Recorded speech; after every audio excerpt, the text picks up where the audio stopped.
Anxiety dan depresi di kalangan Gen Z. Kalau berbicara anxiety, kecemasan, ketakutan, dan depresi itu rasanya dihantui tidak hanya Gen Z saja, tetapi juga banyak sekali. Mungkin saya pribadi juga ada di dalam lingkungan tersebut sesekali gitu ya. Nah, menarik sekali karena sebetulnya pembicaraan ini kita sering sekali membahas tentang stres, depresi, anxiety. Tapi kenapa sih sekarang kita perlu kembali mengingatkan bahwa kita tuh perlu selalu diberikan kewaspadaan gitu ya supaya dalam tanda kutip tidak nyampe di ranah merah ke bawah gitu ya. Pada pagi hari ini saya bersama Dr. Sriwati Astuti juga ditemani oleh gadis cantik, seorang mahasiswi dari psikologi ya. Boleh diperkenalkan langsung, silakan Kak. Halo dokter dan Kak Yohana, perkenalkan nama aku Nela Zarifa dari mahasiswi psikologi UHAMKA semester 2. Wah, ini seru nih orang-orang yang berkecimpung di dunia psikologi, pakar pendidikan gitu ya, terus juga ada psikiatersnya gitu. Nah, kita lihat di kesamaannya apa sih dari tiga sisi yang berbeda berbicara tentang anxiety dan juga adanya tentang apa ya, depresi itu, stres yang begitu mendalam. Dokter, aku mau tanya dulu deh. Bisa dikatakan sejauh apa sih seseorang ini membutuhkan pertolongan dalam hal anxiety dulu? Kita belum ngomongin depresi nih, karena kadang-kadang nih sekarang kan dikit-dikit suka dibilang gini, iya eh, perlu diperiksa tuh mental healthness-nya gitu ya, kesakit jiwaannya gitu. Nah, gimana nih dok? Boleh dong kasih sedikit pencerahan kepada kita tentang tema kita pada pagi hari ini? Silakan. Oke, Assalamualaikum warahmatullahi wabarakatuh. Selamat pagi semuanya. Suara saya jelas? Jelas sekali, seperti orang yang Oh, cantik. baik, soalnya udah pakai headset. Oke, Kak Yo dan Naila, Kak Naila. Kepanjangan kayaknya Kak Yo kalau Dokter Sriwati Astuti, panggil Dokter Tuti saja. Nama saya Tuti, Dokter Tuti. Oke, tentang anxiety ya atau kecemasan. Nah, sebenarnya kan cemas, takut ini kan sebenarnya hal yang manusiawi ya. Semua orang pasti pernah merasa cemas, pernah merasa takut.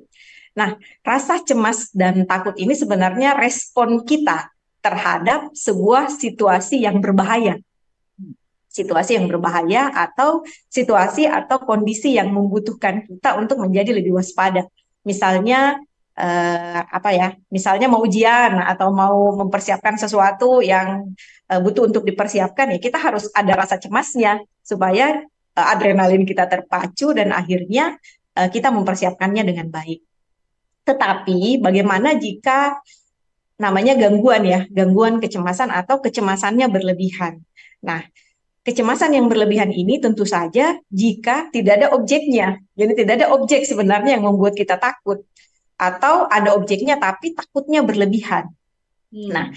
yang mana dikatakan takut berlebihan jika rasa takut itu menjadi sulit terkontrol, kadang disertai keluhan-keluhan fisik, misalnya jantung berdebar-debar, sesak napas sampai tercekik, kemudian sering nyeri-nyeri tengkuk, nyeri kepala, kemudian ada gejala-gejala yang sering sakit mah ya, sering sakit mah, nyeri ulu hati, diperiksakan ke dokter interna atau dokter umum, dikasih obat, tidak sembuh-sembuh juga. Sudah memperbaiki pola makannya, tidak sembuh-sembuh juga. Nah, hati-hati, mungkin ini bagian dari gejala kecemasan. Atau bisa juga dengan gangguan tidur. Nah, banyak banyak pasien-pasien saya yang awalnya mengeluh sulit tidur. Setelah digali, ternyata dia mengalami kecemasan.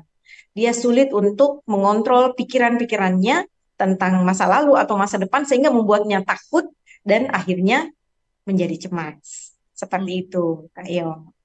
Ya, oke. Menariknya gini, kalau kita berbicara ini kan ada efek yang dibawa atau mengikuti dari tubuh gitu ya. Dari kepikiran, pola kita terus membawa dalam tubuh kita. Tapi bagaimana kalau tadi dibilang kadang-kadang bahkan sesuatu yang mungkin seharusnya tidak perlu dipikirkan tetapi menjadi kecemasan. Nah, kita tahu Gen Z saat ini gitu ya, atau kita bisa dibilangkan X, Y, Z dan Baby Boomer gitu yang saat ini adalah generasi-generasi yang konon katanya lemah tanda kutip gitu ya, terlihat cantik, indah, tapi begitu di dalamnya rapuh. Sebetulnya kalau saya tidak setuju dengan kalimat kalau kita berbicara tentang kecemasan hanya ada terjadi pada generasi ini. Sebetulnya kita orang tua pun juga ada di posisi seperti itu. Kecemasan-kecemasan cuman yang membedakan mungkin adalah pada saat kita cemas, pada saat kita eh, kepikiran ketakutan yang berlebihan karena kita usianya lebih tua, lebih duluan, gitu ya, kita lebih bisa kontrol. Tapi tanpa disadari sebetulnya juga kalau yang saya lihat adalah efek-efek yang tadi dokter sampaikan itu juga mengikuti gitu ya. Yaitu tadi lambung, susah tidur dan segala macam. Artinya kan sebetulnya ada sesuatu pola dari pikiran kita yang mengajak tubuh kita untuk memperkuat itu ya istilahnya gitu ya, untuk memperkuat gitu. Nah, Dok, bagaimana kalau ternyata itu menjadi habit gitu, bukan kecemasan yang pada dasarnya, tetapi misalnya gini, seseorang katakan kalau tadi kan yang dikatakan tubuhnya itu berangsur dengan kegiatan-kegiatan yang terbiasa kita dengar ya, lambung, susah tidur, terus segala macam. Tapi ada juga orang-orang misalnya shaking gitu, gemeteran, sehingga dia perlu obat penenang. Nah, gitu kan. Nah, bagaimana sih gitu loh. Padahal dia tidak perlu dalam tanda kutip dalam posisi permasalahan yang dihadapin, tetapi pikirannya dia membuat dia shaking gitu loh. Dan itu kelihatan sekali di badannya kah, di tangan kah, di anatomi atau tubuh tertentu. Nah, seberapa sih gitu loh kecemasan ini mempengaruhi sehingga perlu ke psikiaters gitu ya untuk mendapatkan obat. Itu satu. Kedua, obat yang diberikan, apakah obat yang dalam kondisi eh, panjang gitu ya? Atau memang sebetulnya bisa bertahap gitu dengan adanya tes-tes. Sebelum ini nanti kita akan ngobrol dengan Naila. Sorry ya Naila, saya tertarik sekali karena ini saya yakin di Heartland sekalian se-Indonesia juga tentu punya pengalaman-pengalaman yang serupa dengan anatomi tubuh yang berbeda-beda pastinya gitu loh Dok. Silakan Dok. Iya, oke. Eh, Jika kita berbicara tentang gangguan cemas, sebenarnya kita berbicara tentang sebuah hormon yang hormon stres ya. Mungkin pernah dengar ya, hormon stres yang namanya kortisol. Kalau kami nyebutnya ketika seseorang merasa cemas atau merasa takut, itu sebenarnya mengaktifkan HPA aksis kalau kami sebutnya. Jadi dia ada sistem di otak yang memang dia sebagai pusat kecemasan. Dia ada di amigdala kita, di bagian otak, bagian tengah. Jadi ketika kita memiliki sebuah pengalaman atau sesuatu yang menakutkan, maka dia akan teraktivasi. Dia akan teraktivasi. Jadi semakin sering seseorang mengalami sesuatu yang menakutkan, apakah itu kekerasan ataupun situasi-situasi yang penuh tekanan, itu akan semakin mengaktifkan HPA aksis ini. Jadi hormon stresnya semakin terpicu untuk keluar. Nah, ketika kortisol ini keluar, HPA aksis ini keluar, dia akan memicu hormon-hormon yang lain. Jadi hormon adrenalin, jadi jantung berdebar-debar misalnya, kemudian ada rasa di nafas jadi tersengal-sengal, rasa sesak, kemudian juga akan mengaktifkan saraf-saraf yang lain sehingga kita para apa namanya orang yang mengalami gangguan cemas itu akan mengalami tegang-tegang otot, sakit kepala. Jadi jika kita berbicara tentang gangguan cemas, ini gangguan cemas ya, Mbak Yo ya. Tapi beda dengan kecemasan normal ya. Beda juga Ya. dengan kepribadian cemas. Nah, ini kita berbicara tentang gangguan cemas di mana seseorang memang di sistem tubuhnya itu sedang teraktivasi apa namanya berbagai hormon yang akhirnya terasa pada pasien.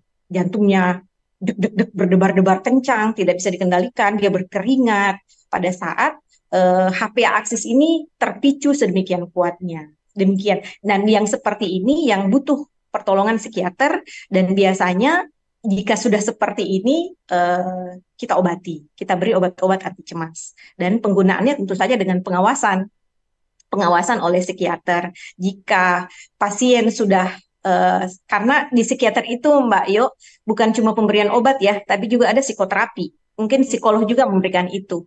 Psikoterapi jadi pasien dilatih juga untuk mengenali situasi apa yang membuat dia cemas, menyadari bahwa sebenarnya yang buat dia cemas adalah pikiran-pikirannya sendiri.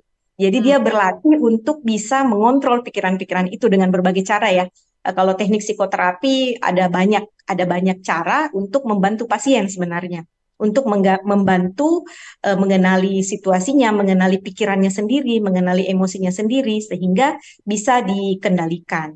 Nah, jika pasien sudah bisa mengendalikan itu, biasanya dosis obat bisa kita kurangi. Demikian, Kak Yohana. Nah, menarik ya, karena kalau tadi kita bilang ada 3 divisi yang berbeda. Nah, sebelum kembali tentang kecemasan dan depresi pada akhirnya. Saya mau tanya dengan Kak Naila. Kak Naila di psikologi ini semester berapa? Aku semester 2.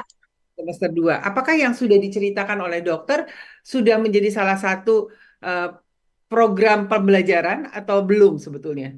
Sebetulnya belum, karena kalau misalkan di semester 1 dan 2 itu baru belajar tentang materi observasi dan wawancaranya, terus juga dasar-dasar psikologinya, baru itu aja. Setelah mendengar gitu kan, apakah saya yakin kita semua pernah mengalami posisi yang namanya kecemasan gitu ya. Kak Naila sendiri seberapa sih nilai kecemasannya Kak Naila kalau dari 1 sampai 10 gitu ya. Satu terburuk, terkecil, 10 terburuk gitu ya. Nah, biasanya pada saat kecemasan timbul, Kak Naila tuh ada di sekitar angka berapa sih? Kalau aku sih pernah ngerasain gangguan kecemasan juga, dan itu kemungkinan 8, karena emang lumayan banget karena sampai sesak nafas gitu, Kak. Oke, oke. Nah, boleh dong cerita sedikit prosesnya gitu sampai sesak nafas dan segala macam. Lalu bagaimana sih mengatasi gitu? Karena angka 8 itu cukup tinggi loh. Mm-mm. Iya. eh, Biasanya di pasien-pasien gangguan cemas atau gangguan yang lainnya ada namanya serangan panik ya, panic attack. Nah, ini merupakan salah satu indikasi membutuhkan bantuan dari profesional, terutama psikiater.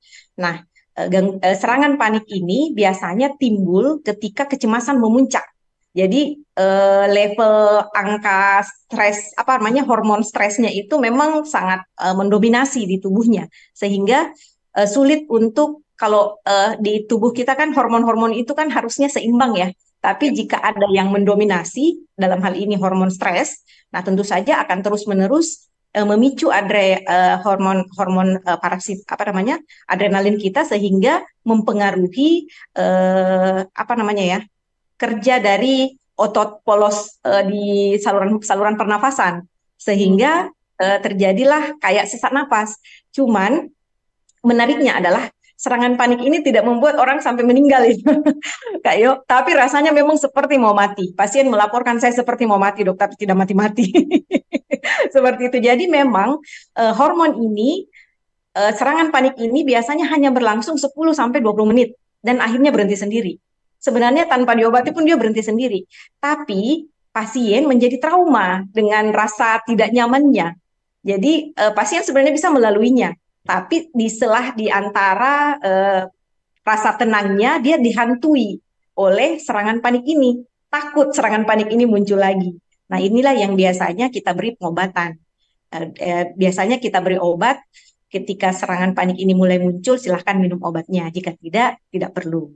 Seperti itu, Kak Iyo. Terima kasih, Dok. Nah, Naila, tadi dikatakan ya ada serangan panik. Naila sendiri ada di posisi angka 8 yang cukup tinggi.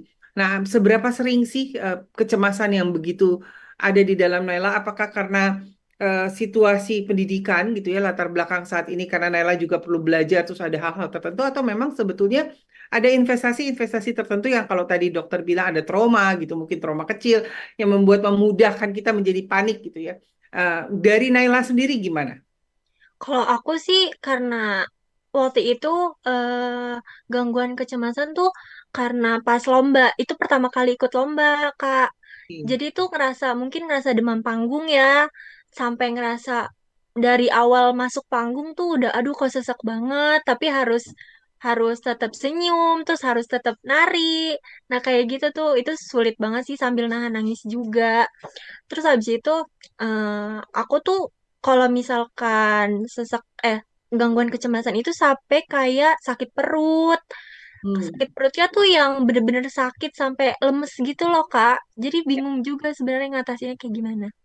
Oke. Nah, artinya ini kan pada saat terjadi saat kecil ya, Iya. pertandingan-pertandingan itu. Nah, di saat sekarang kuliah gitu, apakah kecemasan itu masih dalam taraf angka 8?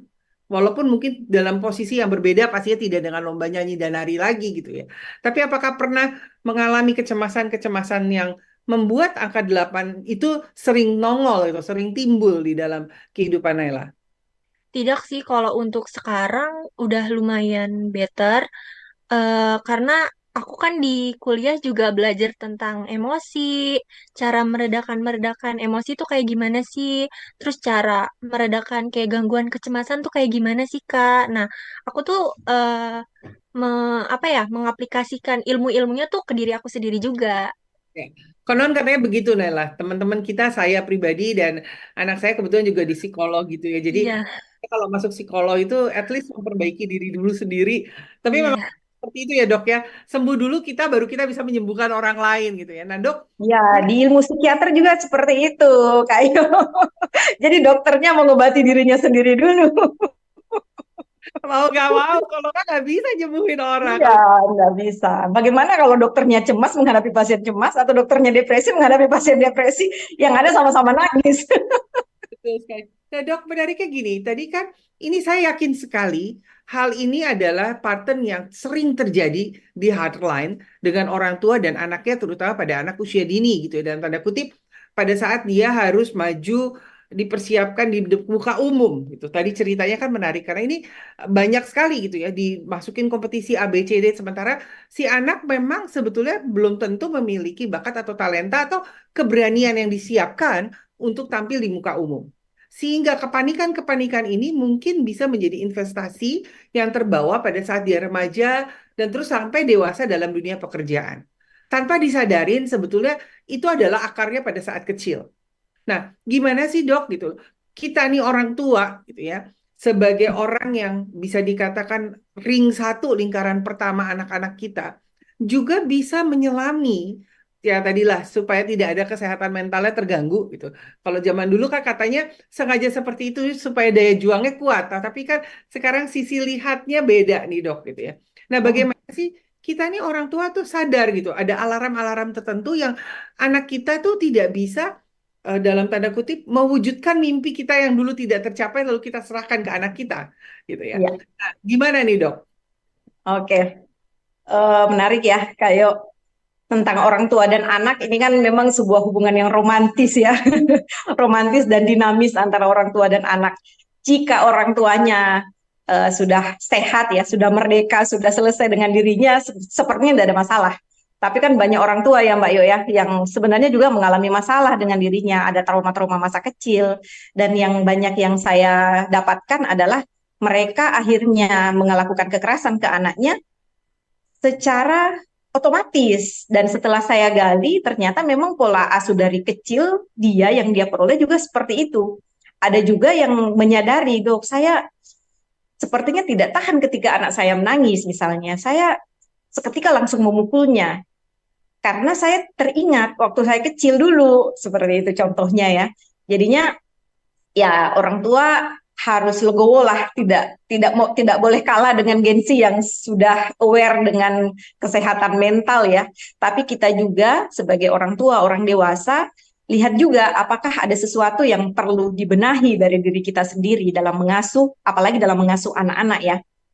Nah, dalam sebagai orang tua seharusnya semestinya kita kan namanya orang tua yang melahirkan anak ya, yang melihat anak dari lahir. Dan jadi harus tahu dong bagaimana temperamen. Yang pertama harus temperamen anak. Temperamen anak itu berbeda-beda. Ya, Dan inilah nanti yang akan membentuk kepribadiannya, yang akan membentuk karakternya. Ada anak yang ketika lahir kerjanya nangis terus sepanjang hari. Sepanjang hari, sepanjang malam. Itu ada dan itu given. Memang temperamennya sulit.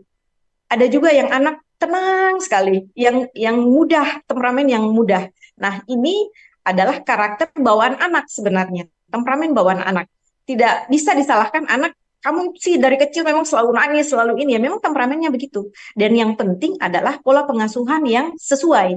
Jadi temperamen antara orang tua, terutama ibu dan anak ini harus sesuai. Jadi istilahnya itu sesuai temperamennya. Jadi orang tua dan anak bisa orang tua bisa menyesuaikan dengan temperamen anaknya. Jika tidak sesuai, nah biasanya anak akan mengalami gangguan emosi karena dia akan sering menyalahkan dirinya. Kenapa saya sering nangis, apa-apa marah, apa-apa ngamuk. Padahal memang dia temperamennya seperti itu. Nah, tugas orang tua lah yang membantu anak untuk mengenali dirinya. Saya memang orangnya temperamen, gampang marah misalnya. Jadinya saya menghindari hal-hal yang membuat saya marah, misalnya seperti itu. Kemudian Yang kedua adalah rasa aman, Mbak Yo dan Kak Naila ya. Di zaman sekarang ini Gen Z banyak yang menyebutnya saya tidak punya tempat pulang dok, saya seperti tidak punya rumah. Nah, apalagi kalau punya pacar nih, dia seperti rumah bagi saya untuk kembali. Jadi yang sebenarnya yang dibutuhkan oleh anak kita adalah rasa aman. Dia bisa dengan aman pulang ke rumah dengan berbagai konflik di luar ya, walaupun menurut kita mungkin konflik anak-anak ya, tapi apapun itu dia sudah belajar untuk mengelola konflik yang terjadi di luar sana dan dia punya tempat untuk kembali. Dia punya tempat untuk menceritakan segala hal tanpa ada sekat dengan orang tuanya. Nah, ini yang dibutuhkan, rasa aman sebenarnya. Ketika seseorang tidak memiliki rasa aman, nah, disinilah dia akan mudah untuk cemas. Cemas kan karena kita merasa tidak aman ya, karena kita merasa ada sesuatu yang berbahaya. Nah, bagaimana jika memang dari kecil kita tidak punya rasa aman, Eh, tidak punya tempat yang nyaman untuk bersandar lah seperti itu. Kemudian eh, yang selanjutnya adalah bagaimana orang tua mengenali potensi potensi anaknya, Mbak Kak Yo.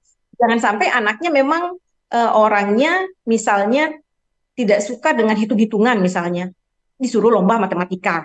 Misalnya anaknya tidak suka seni misalnya, disuruh untuk menari misalnya. Atau bisa juga karena sering dikritik. Nah, ini yang banyak terjadi. Sering disalah-salahkan, ketika salah disalah-salahkan, dibanding-bandingkan, dianggap jelek, dianggap kurang. Nah, ini yang banyak terjadi pada pasien-pasien dengan fobia sosial misalnya. Dia akan takut tampil karena takut dinilai salah. Jadinya ketika dia ingin tampil, yang berkecamuk adalah rasa cemasnya, rasa takutnya, dan muncullah biasanya serangan panik. Saya nggak tahu ya, Naila ya dulu apa yang terjadi dengan Naila saat itu. Mungkin ingin ekspektasinya yang ingin menampilkan yang terbaik atau bagaimana. Saya juga nanti Naila yang bercerita ya waktu itu ya ada apa. Nah, seperti itu sih, Kak Yo. Oke, menarik ya. Artinya memang orang tua juga ada ilmunya belajar sendiri untuk mengerti karakter anak kita. Dan sebetulnya kalau saya bisa sampaikan, nggak jauh-jauh sebetulnya karakter anak kita adalah cermin dari diri kita, suami dan istri, ayah dan ibu, atau mungkin ada kakek nenek di sekitarnya gitu. Jadi memang ini ada sesuatu yang kita perlu sama-sama sadar dan kita perlu sama-sama memperhatikan. Naila, pada saat Naila kecil gitu ya, investasi yang sudah ada dengan kecemasan, apakah membawa depresi yang begitu dalam dari kecemasan yang ada, atau mungkin saat ini Naila dalam sesuatu studi pembelajaran gitu ya di sekolah gitu juga ternyata tanpa sadar tuh punya gejala-gejala kecemasan yang sama yang waktu kecil didapatkan gitu. Cuman mungkin tadi saya bilang panggungnya beda nih gitu. Kalau dulu panggungnya di muka umum, tapi sekarang mungkin panggungnya dinilai, dipresentasi gitu ya, karena sudah posisinya kan sudah menjadi mahasiswa gitu ya. Nah, apakah kecemasan-kecemasan ini pernah membawa Naila atau menurunkan Naila menjadi orang yang depresi gitu, yang mempunyai apa ya efek samping dari tubuh yang tadi disampaikan dengan gejala yang macam-macam. Nah, gimana nih Naila? Boleh dong cerita? Kalau misalkan sampai depresi sih aku enggak ya Kak. Hmm. Karena selama gangguan cemas juga aku mikirnya kayak, oh mungkin emang deg-degan aja. Terus juga kayak, oh mungkin emang namanya juga baru beradaptasi lah istilahnya ya. Ngelihat orang-orang baru. Nah itu tuh aku mikirnya ke situ sih. Terus juga eh, pas kuliah ini aku tuh emang agak takut ke nilai, takut turun karena apa sih namanya di psikolog ini lumayan ya Kak, kalau misalkan nggak dari diri sendiri yang mengaplikasikannya itu ya susah juga gitu Kak. Nah, pada saat seperti ini biasanya Naila tuh apa sih yang dilakukan? Bercerita ke teman, ke orang tua, atau mungkin ke dosen pembimbing gitu. Supaya apa yang saat ini mungkin dirasakan Naila juga sedang terjadi dengan teman-teman atau hardline sekalian pada pagi hari ini bisa mendapat insight gitu ya, masukan seperti apa? Silakan. Kalau aku cerita ke teman, terus cerita ke orang tua juga, terus apa ya kayak me time gitu Kak. Jalan-jalan sendiri, ngelakuin hal-hal yang aku suka, terus juga kayak menerapkan mindfulness gitu, kayak kalau misalkan menerapkan mindfulness itu, kita tuh bisa menata pikiran biar lebih fokus aja gitu, Kak. Terus juga jadi tahu, jadi sadar juga kayak, oh ini ya masalah yang lagi aku hadepin. Terus aku tuh harus nerima masalahnya itu tuh dengan lapang dada, tanpa harus melakukan penilaian yang negatif kayak, aduh, kayaknya emang diri gue deh yang salah, kayak gitu-gitu. Aku kayak menerima dua sisi, oh aku salah ya, atau aku nanya ke temen aku, apa sih salah aku, kayak gitu-gitu. Oke, menarik ya. Nah, Dok, eh, berbahagia kalau kita berada di posisi lingkungan yang mendukung. Hmm. Tetapi juga ada halnya, kadang-kadang kita berada di lingkungan yang katakan seakan-akan mendukung, tetapi sebetulnya malah merusak gitu ya. Atau kita bilang toxic relationship gitu ya. Tidak sebagai pacar saja, tetapi sebagai teman juga. Nah, Dok, eh, pada saat seseorang cemas yang begitu dalam, sehingga depresi dan mempengaruhi tubuh, dan dia berada di lingkungan, kalau tadi Naila bisa ada di teman dekat gitu ya berbicara gitu, nah tetapi dia tidak memiliki kesempatan atau tidak memiliki seperti yang Naila punya, sebaiknya seperti apa, Dok? Karena biasanya ini orang-orang introvert gitu ya, orang-orang yang akhirnya itu tadi jadi shaking atau jadi malah anatomi tubuhnya lebih lebih kuat lagi konfirmasi kalau dia depresi atau kalau dia itu cemas yang begitu tinggi, overwhelming gitu ya. Nah, ini gimana untuk karakter orang-orang yang memang terbatas gitu loh, Dok? Oke, eh Kak Yo dan Kak Naila ya. Jadi kalau gangguan, kita bicara tentang gangguan mental ya, termasuk gangguan kecemasan, gangguan depresi, itu tidak muncul tunggal. Jadi hanya karena tekanan misalnya pada saat ujian saja dia jadi cemas, depresi itu biasanya tidak seperti itu. Jadi gangguan kecemasan atau gangguan depresi itu sebenarnya merupakan sebuah proses panjang, Kak Yo. Jadi jika dari kecil memang dia terbentuk dengan baik, maka dia akan tumbuh menjadi apa namanya, sosok dewasa yang matang, bisa menghadapi tekanan-tekanan hidupnya. Tetapi jika dalam proses itu ada sesuatu yang terjadi, misalnya ada kekerasan masa kecil yang berlangsung terus-menerus, dan celakanya adalah yang biasanya melakukan itu adalah orang-orang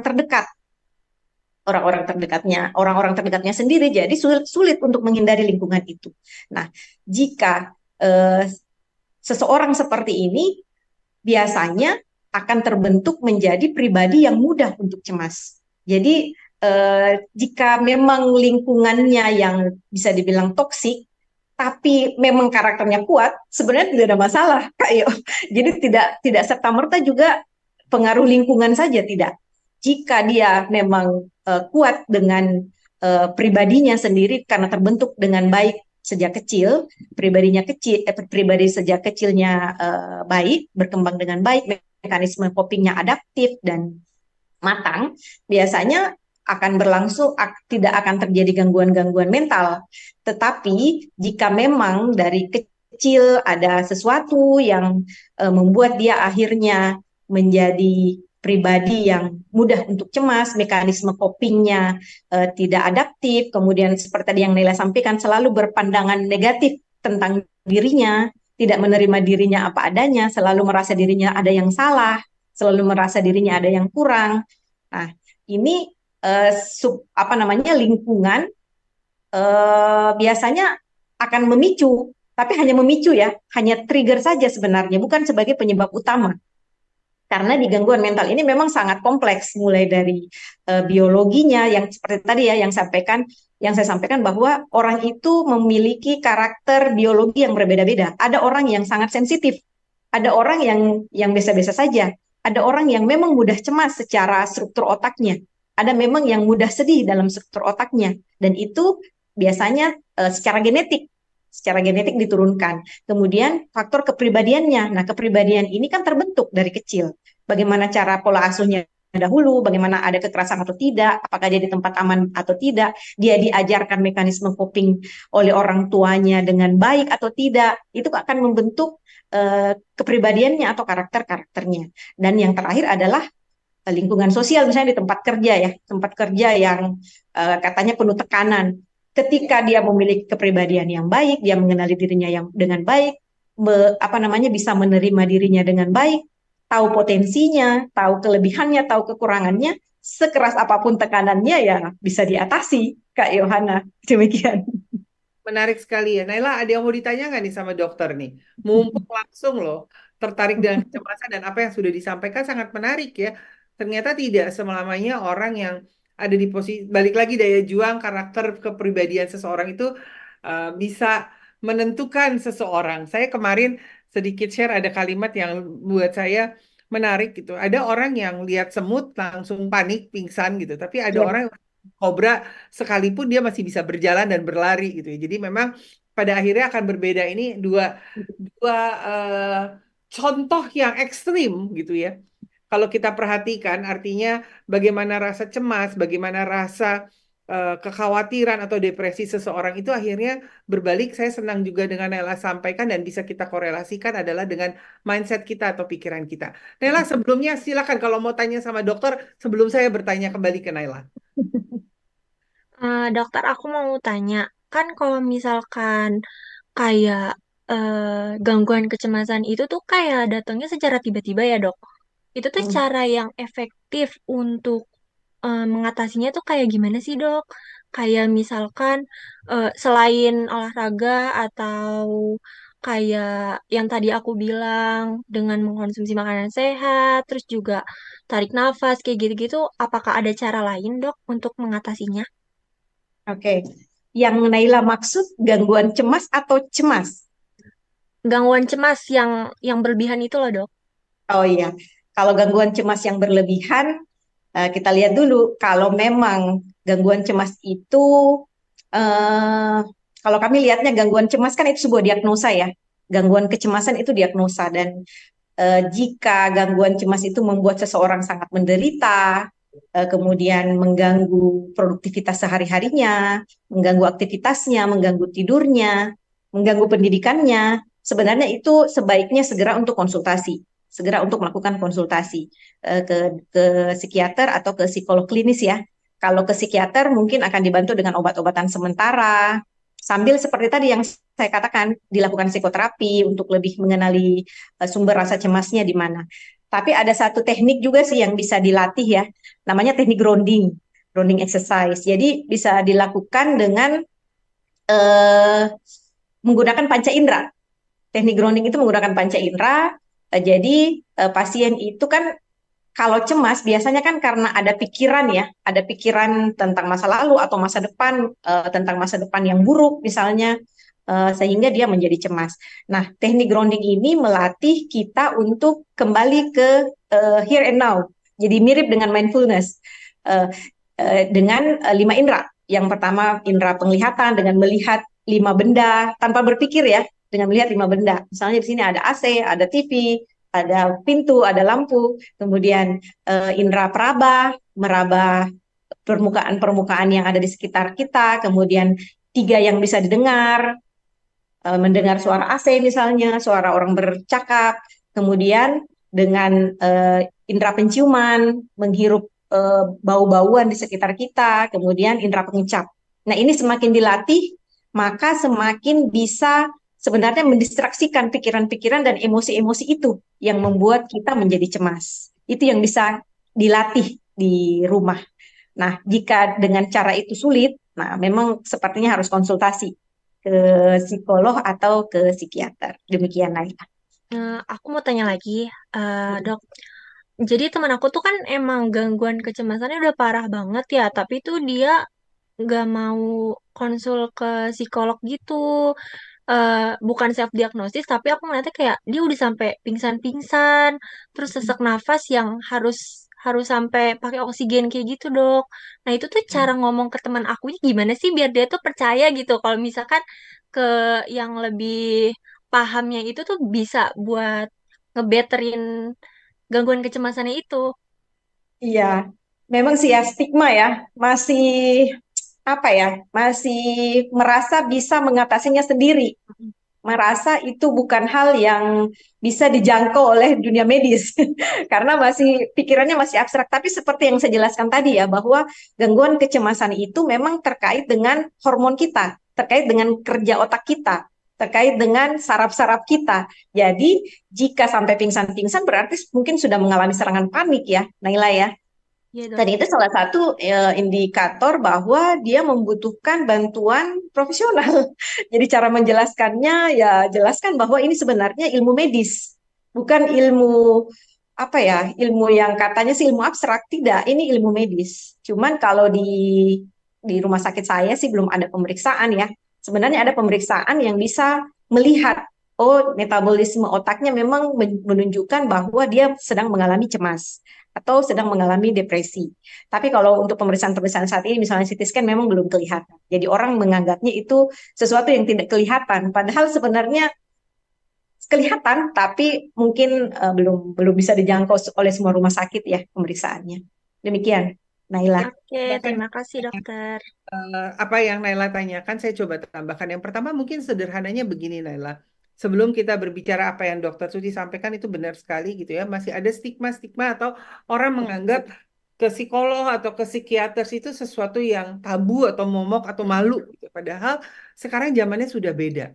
Mungkin dulu 20 tahun yang lalu, 25-30 tahun yang lalu ya, karena memang jarang. Tapi sekarang ini menjadi suatu wadah yang terbiasa, memang kita harus sampaikan, kita harus terima gitu. Seperti kita mau sehat, tubuh kita, maka pikiran kita sehat pun kita harus pergi ke tempat yang tepat. Tentu tidak enak pada saat kita sakit, lalu kita bilang kepada teman kita, kamu sakit nih gitu loh. Nggak usah ngomong sakit pikiran, ya. Misalnya dia lagi batuk gitu. Kamu batuk nih, coba deh kamu periksa deh. Jangan-jangan ada apa-apa sama paru-paru kamu. Enggak kok, orang batuknya cuma begini aja gitu. Pasti kan merasa itu sudah ada satu protek gitu ya, melindungi kalau dia oke, padahal dia tahu dia tidak oke gitu kan. Itu kita baru ngomong simptom yang sederhana gitu ya. Tapi mungkin Nela bisa bicara sama teman Nela dengan baik-baik seperti ini. Coba, kalau sudah pingsan, yang rugi itu siapa? Iya kan? Iya, betul. Jadi coba dikoreksinya adalah untuk mengevaluasi, bukan untuk menghukum atau mengadjust atau melabelkan gitu ya. Kamu perlu ini, nah itu sudah label.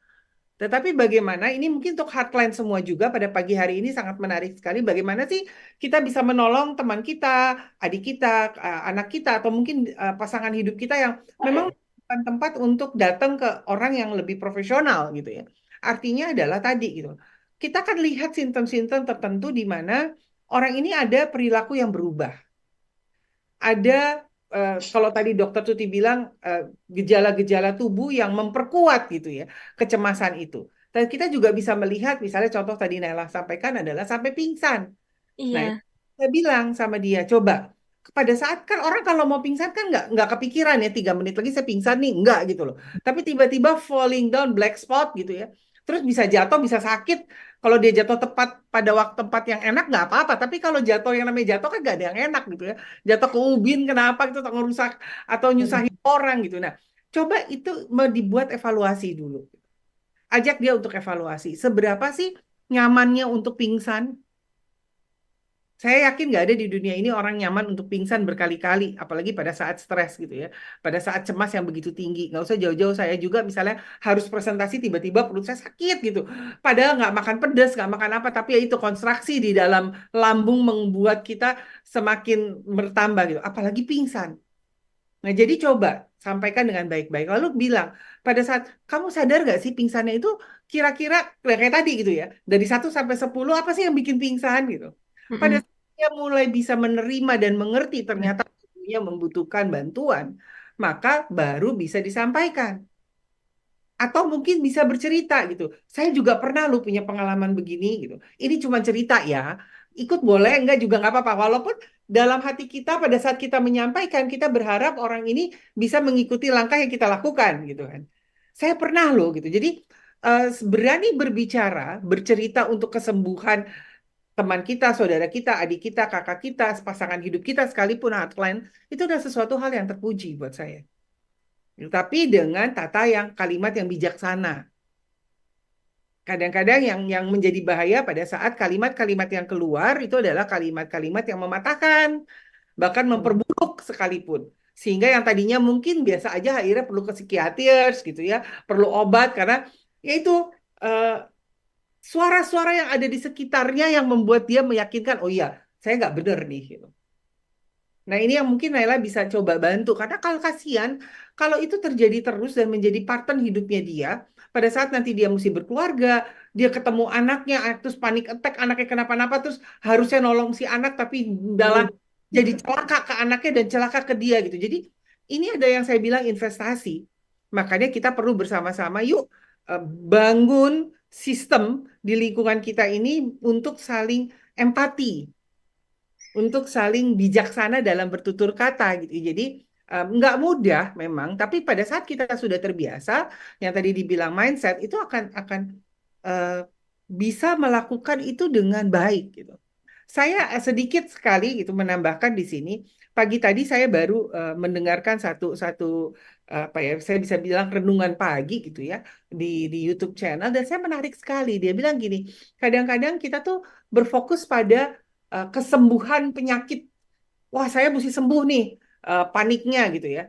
Saya minta ke sang ilahi gitu, mujizat gitu ya. Tetapi di satu sisi em, dia lupa kalau yang dia pikirkan itu akhirnya tidak menyembuhkan karena dia terbawa ke dalam lagi harapan-harapan yang sebetulnya kan kalau kita ngomong sakit kan semua di kepala ya. Di pikiran kita gitu loh, mindset kita, hati yang berbunga adalah obat gitu. Jadi kalau kita happy, kita tertawa, nanti itu dokter mungkin menguatkan gitu. Kenapa ketawa itu bisa menyembuhkan penyakit gitu, bisa menenangkan dan merilekskan. Nah, nanti dokter bisa menguatkan ini. Nah, tapi pada saat seperti itu, kita dengan sadar tidak sadar tubuh kita itu dari pikiran kita yang happy, gembira, eh, membuat menyembuhkan diri kita sendiri. Jadi bukan berteriak berdoa untuk minta mujizat-mujizat, tapi bagaimana bahagia itu sederhana katanya ada lagunya ya. Bahagia itu sederhana gitu. Tapi that's true gitu. Itu benar gitu. Jadi bahagia itu apa sih? Cuman mengucap syukur aja, berterima kasih. Oh, terima kasih Tuhan saya hari ini dikasih kesulitan. Terima kasih saya disiapin gitu. Jadi the word affirming itu adalah kalimat yang menguatkan. Jadi Naila, hardline sekali pada pagi hari ini saya mengajak sekalian kecemasan-kecemasan yang ada yuk coba kita atur di kepala kita untuk bagaimana caranya membuat motivasi kata-kata yang positif. Nah, Dok, boleh dong diperkuat kenapa sih rasa bahagia itu ternyata bisa menyembuhkan kesehatan kita, bahkan kesehatan mental sekalipun. Oke, eh, jika kita bicara tentang mental ya, sebenarnya kita berbicara tentang neurotransmitter, zat-zat kimia di otak. Jadi di otak itu ada dopamin, ada serotonin, ada norepinefrin, ada endorfin, ada oksitosin. Nah, yang kita butuhkan adalah keseimbangan di antara semua zat-zat kimia ini. Ketika seseorang mengalami depresi misalnya, nah ternyata di otaknya itu mengalami penurunan dopamin, serotonin, bahkan norepinefrin. Jadinya dia tidak bisa berbahagia, tidak bisa bahagia dengan hal-hal yang kecil ya. Kalau kita kan orang normal itu kan bahagianya bisa sederhana. Tapi ketika seseorang mengalami depresi, karena memang kadarnya sudah turun, sehingga sulit untuk merasakan bahagia. Nah, ketika kita bisa rileks, bisa tertawa, bisa merasakan apa ya, rasa bahagia, berarti kadar serotonin di otak kita itu sedang dalam batas yang normal, seperti itu. Jadinya sulit ya jika menjelaskan tentang otak ini, otak manusia kan hal yang sangat sulit untuk dijelaskan. Jadi yang bisa kita jelaskan adalah bagaimana mekanisme ketika terjadi penyakit. Ketika terjadi sakit, kadar ininya menurun misalnya. Nah, bagaimana caranya supaya keseimbangan neurotransmitter ini tetap terjadi? Ya banyak hal dan banyak banyak faktor. Mulai dari faktor makanan, misalnya faktor habit, kebiasaan, apa-apa pola hidup yang sehat, itu semuanya saling mempengaruhi. Sehingga fisik dan mental saling mempengaruhi. Jika makanannya juga tidak terjaga, pola hidupnya, tidurnya tidak terjaga dengan baik, kemudian aktivitasnya juga tidak terjaga tidak terpola dengan baik, tentu saja akan mempengaruhi keseimbangan dari neurotransmitter ini. Demikian, Kak Yu. Ya, menarik sekali ya. Jadi memang kita perlu perhatikan keseimbangan. Kalau tadi kita berbicara tentang keseimbangan tubuh, pikiran, dan segala macam, juga kita perlu ingat ada satu keseimbangan yang paling penting yang mendasari semuanya, ada keseimbangan hubungan kita dengan Sang Ilahi, apapun Betul. agama. Jadi terbiasa dengan pagi hari bangun dengan mengucap syukur, berterima kasih, apapun itu caranya, dengan berdoa, dengan bernyanyi, dengan membaca Quran, membaca Alkitab, membaca Tripitaka mungkin gitu. Jadi setiap kita punya tanggung jawab untuk berterima kasih terlebih dahulu dengan Sang Pencipta. Maka dengan sendirinya pada saat kita memulai kita dengan kalimat thank you, terima kasih, that we are being blessed, kita terberkati, kita diberikan kesempatan, maka dengan sendirinya satu hari itu akan menjadi kebahagiaan yang tersendiri. Walaupun mungkin kita akan dihadapi oleh tantangan, dihadapi dengan kekhawatiran saat itu. Berproseslah dengan kekhawatiran secara normal. Itu sih kalau saya bisa sampaikan. Jadi bukannya nggak boleh khawatir, boleh gitu ya. Tetapi berproseslah secara normal gitu. Jangan langsung yang menjadi khawatir terus ditambah khawatir, khawatir, khawatir, khawatir, jadi besar gitu ya. Jadi gumpalan yang besar akhirnya nggak selesai-selesai gitu loh Naila.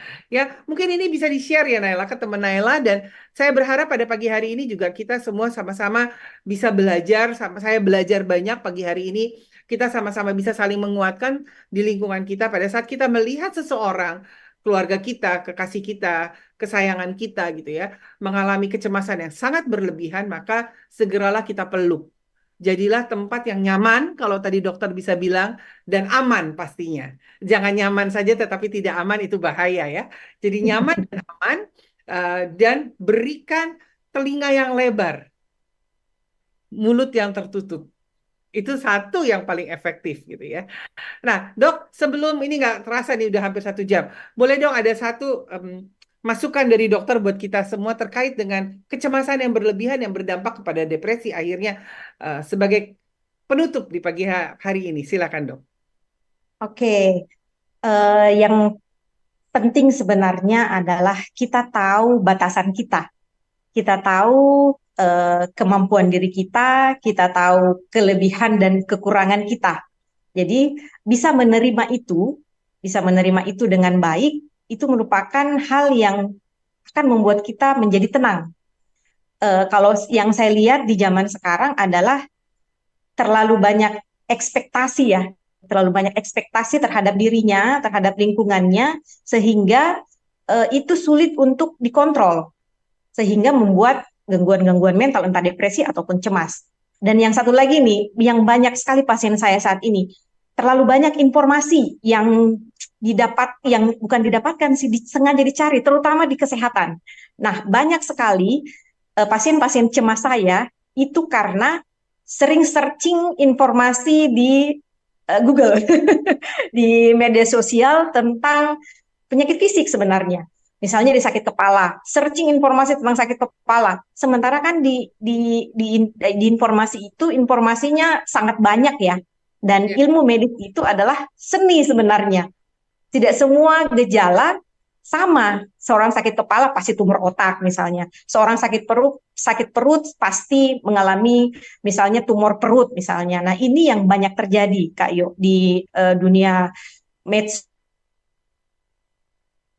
Dan ini pasien cemas yang seperti ini yang banyak, yang banyak saat ini. Overload informasi tentang hal-hal yang sebenarnya bukan bidangnya. Jadi saran saya untuk mengatasi kecemasan ini, pertama tahu batasan kita. Jadi misalnya kita hanya bergelut di bidang teknologi misalnya ya, cukup saja mencari informasi sebanyak-banyaknya tentang itu. Tidak perlu hal lain, tidak perlu hal lain tentang kesehatan. Begitupun dengan saya misalnya. Saya bergelut di kesehatan ketika saya mencari informasi terlalu banyak misalnya tentang teknologi dan apapun itu, ya itu akan membuat saya cemas karena batasan saya melampaui itu. Seperti itu. Kak Yo, itu saja sih dari saya untuk semuanya. Dan ini selamat berpuasa semuanya. Oh iya, Sehat-sehat semua. dokter Tuti. Naila sendiri bagaimana? Ada nggak yang ingin disampaikan kepada hardline sekalian khususnya di generasi Naila tentang kecemasan dan depresi ini? Kalau dari aku sendiri, semoga teman-teman kalau misalkan ada masalah itu lebih baik cerita ke temennya biar lebih lega juga. Terus juga jangan lupa olahraga, jangan mikirin hal-hal negatif karena hal-hal yang kita pikirin yang negatif itu belum tentu benar-benar negatif. Siapa tahu itu menurut orang lain positif, tapi ya karena kita nyalahin diri sendiri, jadi menurut kita negatif. Kayak gitu sih, Kak. Ya, terima kasih Naila. Oke, apa yang kita dapat pada pagi hari ini tentu adalah pembekalan bagi kita semua hotline. Siapapun kita tentu membutuhkan orang yang ada di lingkungan kita yang saya sampaikan tadi aman dan nyaman. Tetapi jangan lupa kita punya Tuhan di atas segalanya. Kita punya Sang Ilahi, kita punya Allah Subhanahu wa Ta'ala yang di mana tempat yang paling aman dan nyaman yang tidak bisa diragukan lagi. Jadi bangun pagi, berucap syukur, merubah mindset kita menjadi hal-hal yang positif adalah langkah awal untuk mencapai kebahagiaan hari itu setidaknya. Akhirnya saya, Yohana Elizabeth Harjadinata, bersama Dr. Sriwati Astuti, RAR, SPKJ, dan juga Naila Sarifah, mengucapkan terima kasih dan selamat menunaikan ibadah puasa bagi saudara-saudara kita semua yang saat ini sedang menunaikan ibadah puasa hari yang kedua ya. Dan semoga dilancarkan, disukseskan hingga hari perayaannya tiba nanti. Akhirnya Amin. hati kita, hatinya semua sama-sama. Sampai bertemu.